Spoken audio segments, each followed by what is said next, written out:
A major protest organized by the Franak Association began in Zagreb around noon. A dozen buses from Rijeka, Osijek and Zadar headed for the capital this morning. The rally aims to put pressure on the government to resolve the issue of borrowers with Swiss franc-denominated mortgages who are struggling to pay off their debt after the Swiss currency surged at the beginning of the year. The Franak group, which represents frustrated borrowers, say they want a long-term solution and are unhappy with the way government-brokered talks with banks have turned out. Prime Minister Milanovic, whose government faces a very tough election later this year, has pledged to keep up the pressure on banks. The head of the environmentalist party Orah, Mirela Holy, campaigned today in Split against the offshore drilling in the Adriatic.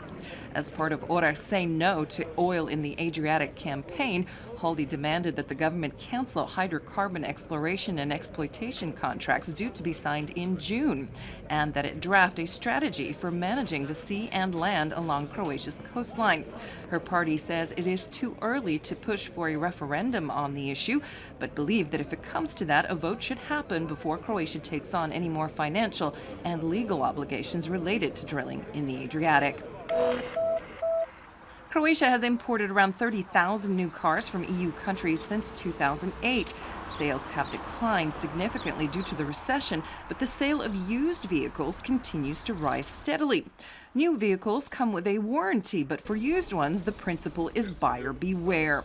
In order to boost sales of used vehicles to make up for the slump in new car sales, many dealerships are offering limited warranties of 1 to 2 years or 15 to 20,000 kilometers. Consumer protection experts still advise buyers to always check the state of the vehicle carefully, as well as the origin of the car. The Croatian National Theatre in Osijek is preparing for tonight's premiere of The Wayward Daughter, a comic ballet that is one of the oldest and most important works in the modern repertory. Choreographer Srebor Sečak says he wanted to do something that would present the 20-year-old ballet company, which has struggled with funding over the years, in the best possible light. Taking a look at sports, in domestic First League football action, Zagreb defeated Lokomotiva 2-1. Later today, 6th-ranked Split host Osijek and Zadar host top-ranked Dinamo. Round 30 will wrap up on Sunday with Slaven Belupo playing Hajduk and Rijeka battling it out with Istra. Cedevita play their first game of the ABA Finals against Crvena Zvezda in Belgrade. Coach Jasmin Repeša's team managed to turn a nail-biting semifinal series against Budućnost in their favor.